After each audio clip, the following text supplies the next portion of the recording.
ওই মাটির উপকরণটা আমরা হাত বানাতে হবে, একটা কি বানাতে হবে, হাতের এই অংশ অথবা পায়ের একটা অংশ। আমরা তো এখানে শর্ট কোর্স, আমরা ক্রাফটস এর ভাস্কর্যের মূল মানুষের চিত্র অঙ্কন করতে পারবো না।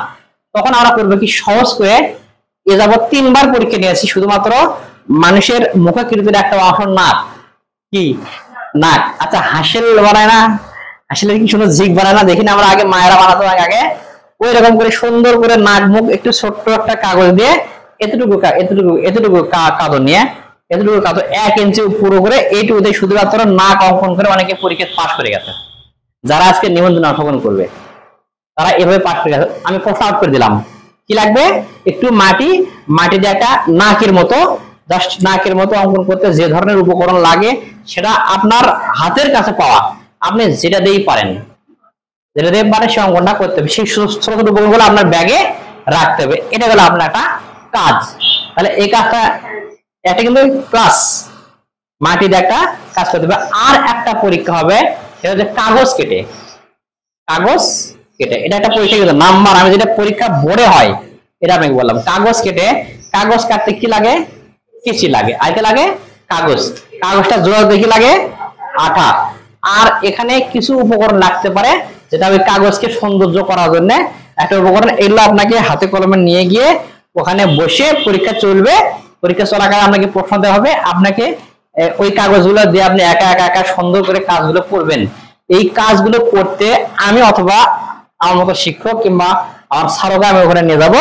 আপনি যে কাজ করছেন আমি লাইন বাই লাইন কাজগুলো দেখতে থাকবো, আর হাতে থাকবে মূল নাম্বার শিট, কে কি কাজ করছে সে কাজটা দেখে দেখে দেখে দেখে দেখে নাম্বার করে আস্তে ভোটে জমা দিয়ে আমি চলে আসবো। কারণ ওটা আমার বাসায় নিয়ে আসার সুযোগ নেই।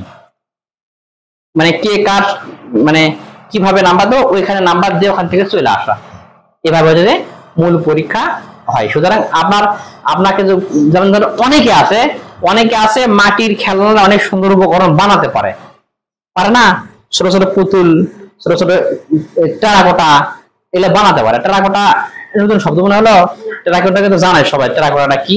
এই যারা জানা তারা বলেছি টেরাকোটা মাটির ফলকে একটা সুন্দর নকশা, এবং এই যে ওই উপকরণ দিয়ে আর্ট টুলস দিয়ে মাটির এরকম একটা এটা একটা ছোট্ট মাটির উপরে এই নকশাটা করে আগুন দিয়ে পুরো এটা টেরাকোটা হতে পারে।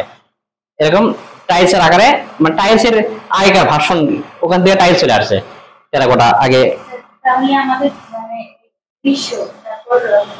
ফুল আবার মাটির, হ্যাঁ এটা একটা সাবজেক্টের নাম।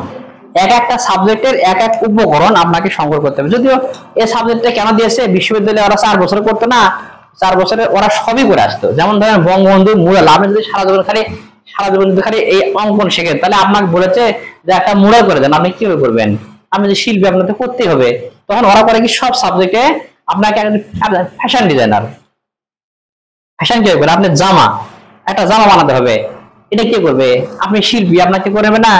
বাংলাদেশে এমন কোন মানুষ কি বলতে পারবে যে আমি একই জুতো সারা জীবন নিয়েছি, 50 সেন্টার সারা নিয়েছি। মাথার যে ক্লিপ, এই ক্লিপটা কিন্তু একই প্রোডাক্ট আমরা সারা জীবন নেইনি।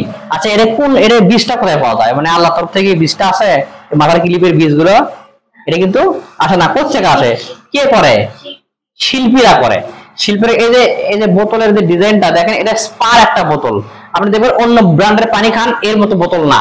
এটা কে করেছে, এটা যদি আপনি প্রমাণ চান, আপনি বিশ্ববিদ্যালয়ের কোন এক ল্যাবে যান, দেখবেন যে বছরের পর বছর ওই ছেলেপেলেরা এই বোতলের নকশা করছে, প্লেটের নকশা করতেছে, ওরা গ্লাস বানাচ্ছে, ওরা মগ বানাচ্ছে। একটা মগ যদি একবার মার্কেট পেয়ে যায়, সেই মগটাই কোনো বিশেষ কোম্পানি পছন্দ করবে।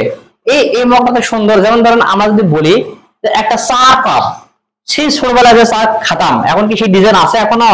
কাঁচের জিনিসের সামগ্রী এরকম আছে, এটা কারা করে? সিরামিক্স এই ডিজাইনটা কারা করে? কোন